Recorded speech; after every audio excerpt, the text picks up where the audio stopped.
रामविलास शर्मा जी आपके यहाँ से मिनिस्टर थे, चीफ मिनिस्टर के बाद नंबर 2 पे आते थे। मुझे आप एक चीज बताओ कि आपके यहाँ कहीं 100 करोड़ रुपया भी खर्च हुआ, अगर कहीं एक ईंट लगी हो वो बता दे। पैसा गया कहाँ, किसके खाते में गया, कौन ले गया उसको। इन्होंने जहाँ सरकारी खजाने को लूटा है वहाँ किसान की फसल भी लूटी है। हमारी पार्टी को बीजेपी ने तोड़ा, खरीदार बड़ा था, बिकाऊ छोटे थे, इसलिए टूट की पार्टी। जिन लोगों ने लोगों को बरगलाया झूठ बोल के, जिन्होंने झूठ बोल के गुमराह किया, जिन्होंने झूठ बोल करके लोगों को आहत किया, जिन्होंने झूठ बोल करके सबजबाग दिखाए, आज उनकी पोल खुल गई। अमेरिका में $2000 पर व्यक्ति के हिसाब से आज की तारीख में, चाहे वो इंडस्ट्रिस्ट है, चाहे वो एक आम वर्कर है, चाहे आम आदमी है, उसको दिया जाता है। हमारे यहाँ 5-5 रुपए बच्चों से लिए जा रहे। जो सरकार 5-5 रुपए की झोली कर रही है, लोगों का विश्वास भरोसा उस पर कैसे रह जाएगा। 100% मैं आपको बता रहा हूँ कि जब चुनाव होगा पूरे प्रदेश में एक बहुत बड़ा बदलाव आएगा।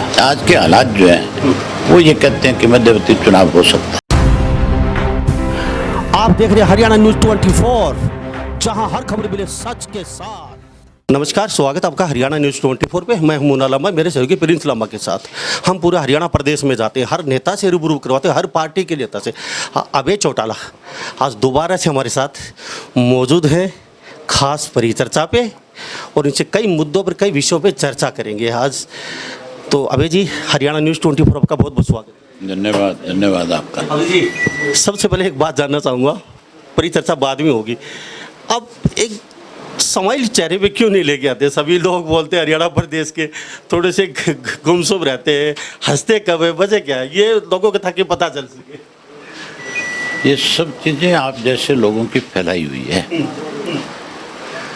और आप मुझे इतने लोग बैठे, इनमें से किसी एक से ये बात कोई कहे आपको कि भी जब हम कभी मिलते हैं तो हमें पहचानते नहीं, या वो अपनी तरफ से ठीक से हमारा वेलकम नहीं करता। अभी जी मैं एक बात जानना चाहूँगा, अभी ही सत्य है, अभी 5 महीने चुनाव को, तो 8 महीने लगभग हो चुके हैं, और 8 महीने बाद कई बातें, एक स्लोगन चले हुए, अभी ही सत्य है, अभी है तो सब कुछ है, अभी ही वास्तव में ही सच्चाई है।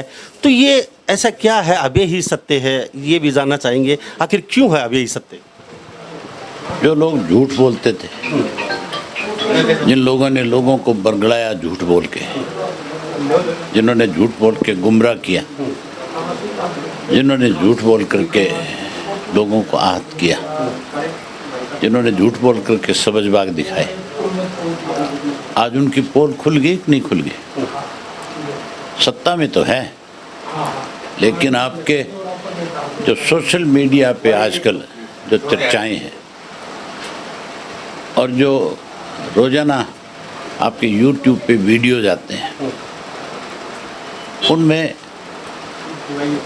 उन लोगों के बारे में किस तरह के कटाक्ष आ रहे हैं, क्या क्या लोग उनके लिए कह रहे हैं, ये सारी बातें तभी है ना जब उन्होंने झूठ बोला। मैंने झूठ बोल करके लोगों को कभी गुमराह नहीं किया। मैंने हमेशा लोगों के बीच में जो सही बात थी उसको अपने ढंग से बताया। मेरा तो जो 5 साल का, पिछले 5 साल जो निकले, आप ये मान के चलो कि मैंने आम आदमी की लड़ाई लड़ी है। खास करके आपके इलाके में जो पानी की कमी है, जो SYL की नहर का निर्माण होना चाहिए था, जब से सुप्रीम कोर्ट से फैसला है, अकेली इंडियन नेशनल लोकदल पार्टी थी जिसने सरकार पे दबाव बनाया। आज आपके यहाँ नहर का पानी आया नहीं आया, SYL का नहीं आया अब तक, पर लोगों में एक बात तो है कि आपकी लड़ाई किसने लड़ी? कांग्रेस ने नहीं लड़ी, और ना बीजेपी ने प्रयास किया। इसीलिए तो बीजेपी के बड़े बड़े नेताओं को हार का मुंह देखना पड़ा, और जो कोई फिर से दोबारा उनके सामने जीत करके, आज उनका भी तो दिवालिया पिटा हुआ है। आज भी लोगों के मन में अगर किसी पार्टी के प्रति कोई विश्वास है तो वो इंडियन नेशनल लोकदल पार्टी के प्रति है, क्योंकि चौधरी देवीलाल का लगाया हुआ पौधा है। चौटाला साहब का 2000 से 2005 का जो राज था, उसमें जो विकास के काम हुए, जिस तरह से उस दौरान चौटाला साहब ने कार्यक्रम चलाया सरकार आपके द्वारा, और जिस ढंग से सरकारी खजाने में भर के रखा, लोगों पे खर्च किया, आज 2,20,000 करोड़ रुपए का कर्जा है हमारी सरकार में। आप मुझे एक चीज़ बताओ, 2 लाख का कर्जा था पिछली बार जब भाजपा अकेली सत्ता में थी। रामविलास शर्मा जी आपके यहाँ से मिनिस्टर थे, चीफ मिनिस्टर के बाद नंबर 2 पे आते थे। मुझे आप एक चीज़ बताओ कि आपके यहाँ कहीं 100 करोड़ रुपया भी खर्च हुआ? अगर कहीं एक ईंट लगी हो वो बता दो, वो पैसा गया कहाँ, किसके खाते में गया, कौन ले गया उसको? इन्होंने जहाँ सरकारी खजाने को लूटा है, वहाँ किसान की फसल भी लूटी है,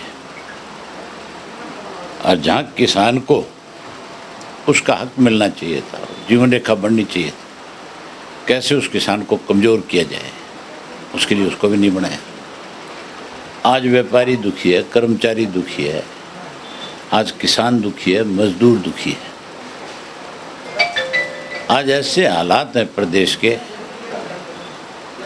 कि अगर आज की डेट में चुनाव हो जाए, सत्ता में कौन है ये मुझे पता नहीं, लेकिन बीजेपी और बीजेपी की जो सहयोगी पार्टी है, या बीजेपी को जिन इंडिपेंडेंट ने समर्थन दे रखा, उनमें से कोई एक नहीं जीत करके आए। अभी जी एक बात और जानना चाहूँगा, अभी बड़ौदा के उपचुनाव है बड़ौदा में, तो हमेशा इन लोगों की वहाँ से पहले लगातार इन लोग जीतती रही है, आपकी पकड़ रही है बहुत ज़बरदस्त वहाँ से। कुछ से साल में वहाँ से पकड़ आपकी कम होती गई है, अब क्या लग रहा है? अभी चुनाव है नहीं, इससे पहला जो चुनाव था उसमें हमारी अपनी एक अलग ताकत और पहचान थी। इस चुनाव में जो विधानसभा का चुनाव हुआ, उससे पहले हमारी पार्टी को बीजेपी ने तोड़ा। बीजेपी ने जो तोड़ने का काम किया, वो कहीं और सेध नहीं लगाई, वो हमारे घर में सेध लगा ली, और घर में सेध लगा करके उनको बरगड़ा लिया, उनको सत्ता में शामिल होने का लालच दे दिया। मैंने तो यहाँ तक भी बहुत सारे लोगों से सुनी है कि गांधी जिसकी जेब में हो ना, वो बड़े बड़ों का मन डोलाने का काम कर देता है। खरीदार बड़ा था, बिकाऊ छोटे थे, इसलिए टूट गई पार्टी। लेकिन टूटने के बाद हमारे कार्यकर्ता का मनोबल नहीं टूटा। कार्यकर्ता आज भी उसी ताकत के साथ खड़ा है। उसी का नतीजा है कि अब बड़ौदा का जब चुनाव होगा, तब आप जैसे लोग सब हम चल कर के कहना शुरू कर देंगे कि अब इंडियन नेशनल लोकदल पार्टी जो है फिर वापस उसी बड़ी ताकत के रूप में उभर रही है। 100% मैं आपको बता रहा हूँ कि जब चुनाव होगा, चुनाव की तारीख तय हो जाएगी, ये लॉकडाउन खत्म हो जाएगा, उसके बाद देखना आप, केवल बड़ौदा में नहीं, पूरे प्रदेश में एक बहुत बड़ा बदलाव आएगा।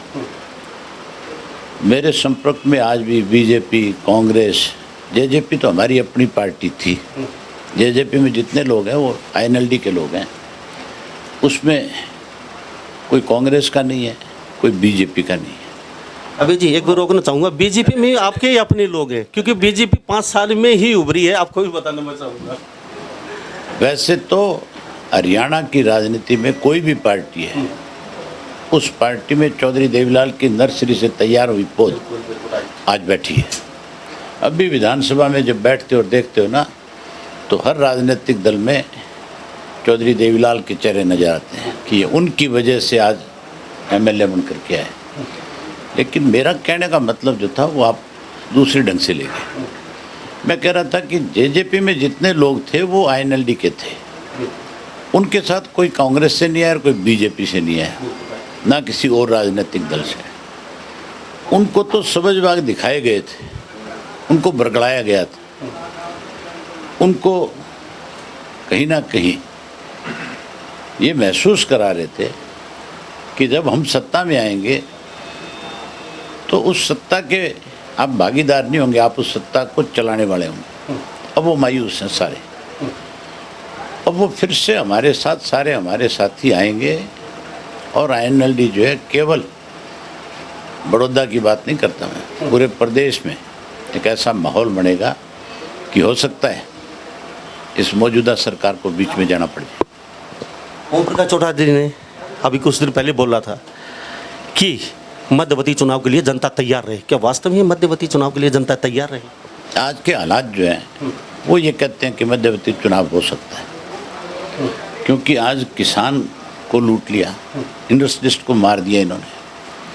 आज मजदूर जो था उसका निवाड़ा छीन लिया। आज इस महामारी की वजह से जो बच्चे स्कूल में पढ़ने वाले थे, आपको एक उदाहरण बताता हूँ। अमेरिका में, कनाडा में, इंग्लैंड में, यूरोप में अपने लोगों की मदद के लिए सरकार आगे खड़ी है। अमेरिका में $2000 पर व्यक्ति के हिसाब से आज की तारीख में, चाहे वो इंडस्ट्रिस्ट है, चाहे वो एक आम वर्कर है, चाहे आम आदमी है, उसको दिया जाता है। हमारे यहाँ 5-5 रुपये बच्चों से लिए जा रहे हैं। तो जो सरकार 5-5 रुपये की झोली कर रही है, लोगों का विश्वास भरोसा उस पर कैसे रह जाएगा? हमारे मुख्यमंत्री की तो रेटिंग अभी जो पिछले दिनों एक सर्वे आया था उस पर 4% पे रहेगी। इस सरकार के बारे में तो देश का, पूरे प्रदेश का जो मतदाता है उसने 4% पे ला करके सरकार को खड़ा कर रखा है। तो फिर मध्यवर्ती चुनाव क्यों नहीं हो सकते? ये सरकार क्यों नहीं टूट सकती? आप मुझे बताओ ना, बीजेपी के एमएलए बीजेपी से राजी है, जेजेपी के एमएलए जेजेपी से राजी है, फिर हालात करते हैं। एक बात और राष्ट्र में जानना चाहूँगा, क्या आपके कार्यकर्ता जो जा चुके, आपके जो लीडर घर वापसी के लिए, क्या उनके लिए कोई ऑप्शन, कोई रास्ता? हमारा कार्यकर्ता है, हो सकता है घर का मेंबर कई बार रूट के चला जाता है, पर कुछ दिन बाद घर वापसी भी करता है। हमारे कार्यकर्ताओं के लिए हमारे दरवाजे खुले हैं, जब भी वापस हमारे पास आना चाहेंगे हम उनका स्वागत करेंगे, वेलकम करेंगे। सर, किसानों के मुद्दों के लेके मैं और पूछना चाहूँगा, बहुत विकट समस्या बनी हुई है। 72 घंटे का समय दिया था, शीर्षम के पैसे अकाउंट में आ जाएंगे, आपके गेहूँ खरीद लेंगे, लेकिन 72 घंटे 4 महीने हो चुके, अब तक पैसा नहीं आया अकाउंट में, खाते में, और किसान दर दर की ठोकरें खाते फिर रहे हैं। इसको लेके आप क्या कहें? 80 दिन का लॉकडाउन था और आज लॉकडाउन को खुले मेरे ख्याल 15 दिन हो गए। पहला फेज निकल गया, सेकंड फेज भी निकलने जा रहा है। सरकार का काम तो ये था कि इस लॉकडाउन के दौरान किसान की फसल उसके खेत से खरीदनी चाहिए थी और एडवांस पेमेंट करनी चाहिए थी, ताकि किसान को किसी किस्म की दिक्कत ना आती। ये अंदाज़ा है, सबका पेट भरने का काम करता है। सारी चीज़ें बंद हो गई थी लॉकडाउन में, लेकिन किसान की खेत की फसल ऐसी थी जो सबका पेट भरने का काम कर रही थी। अगर किसान अपनी फसल मंडी में ला करके ना बेचे और अपनी घर में रख ले, तो फिर सरकार को शाम को एहसास हो जाए कि किसान की कितनी बड़ी ताकत है। लेकिन बीजेपी की सोच पहले दिन से ये है कि किसान को किस तरह से परेशान किया जाए, कैसे इसको कमज़ोर किया जाए। अभी तो पेमेंट नहीं मिली। प्रधानमंत्री ने जो अगली घोषणा करी अभी पिछले दिनों कि किसान अपनी फसल कहीं भी किसी भी प्रदेश में ले जा कर के बेच सकता है, इसका एक सीधा मकसद है कि किसान की फसल को सरकार को खरीदना ही ना पड़े, कोई एमएसपी हो ही ना इसके लिए। किसान अपनी फसल के लिए आड़तियों के धक्के खाए, मंडी में धक्के खाए, फैक्ट्री वालों पे डिपेंड करे, वो अपना भाव तय करें, किसान की फसल को उसका उचित भाव ना मिले। इन सब के लिए उन इंडस्ट्रीज से, लोगों से मिल कर के, जो बड़े कारोबारी हैं, ये फैसला किया गया। ये फैसला करना था तो फिर किस लिए रजिस्ट्रेशन किसान की, किस लिए मेरी फसल मेरा ब्यौरा किसान का, ये किस लिए एमएसपी फिर किसान की, किस लिए मंडियाँ बना रखी है? जो मंडी बनी है उनका क्या फ़ायदा है फिर? जो किसान अपनी फसल कहीं ले जाके डाल सकता है। हरियाणा के किसान की फसल हरियाणा की सरकार की जिम्मेवारी है खरीदना और एमएसपी पे खरीदना। मंडीकरण बोर्ड का काम है, वो मंडी की मार्केट फीस इसलिए देता है कि उसकी फसल को एमएसपी के हिसाब से लिया जाए, ये थोड़ा ही कि उसको लूटने का काम करे। सर, सतनाली, महेंद्रगढ़, नानो, लाटेली विधानसभा के लोग आपके साथ कार्यकर्ता पुराने शासक जुड़े हुए हैं, क्या कहेंगे उनके लिए? आपका साथ नाजुक समय था जब भी नहीं छोड़ा और आज भी खड़े हैं, और आज तो माहौल कुछ अलग लग रहा है 8 महीने बाद। और अजय जी, आपका हम कुछ नहीं कहेंगे, आपको जनता जनार्दन से भी पता चल रहा होगा 8 महीने जो सरकार के बीतते जा रहे हैं, अब यही सत्य है, वास्तव में ही लोगों की आवाज़ भी निकल के आ रही है, क्या कहेंगे? आप ये मान के चलो, हमारा जो कार्यकर्ता है उसको हमारे ऊपर भरोसा है कि हम अपने कार्यकर्ता को कहीं अपमानित नहीं होने देंगे। सरकार अगर लाख कोशिश करेगी तो भी हमारे कार्यकर्ता को हम प्रोटेक्ट करेंगे। हमारे कार्यकर्ता को ये भरोसा है तभी हमारे साथ है। किसी भी पार्टी का कार्यकर्ता इतने लंबे समय तक बिना सत्ता के किसी के साथ नहीं रहा, हमारे साथ भी रहा, आगे और इससे ज़्यादा मजबूती से हमारे साथ आएगा। तो हमारे साथ बातचीत के आपको बहुत बहुत स्वागत है। बहुत धन्यवाद। तो हमारे साथ ये अभय चौटाला जी बने हुए थे, इन्होंने साफ कहा है हमारे कार्यकर्ता आज भी हमारे साथ हैं, पहले भी साथ थे, और इस तरीके से किसी भी पार्टी के साथ कोई कार्यकर्ता जुड़ नहीं सकता और मध्यवर्ती चुनाव हो सकते हैं। तैयार रहे जनता इसके लिए भी। तो मुन्ना लामा मेरे सहयोगी प्रिंस लामा के साथ हरियाणा न्यूज़ 24। नमस्कार, जय। आप देख रहे हैं हरियाणा न्यूज़ 24, जहां हर खबर मिले सच के साथ।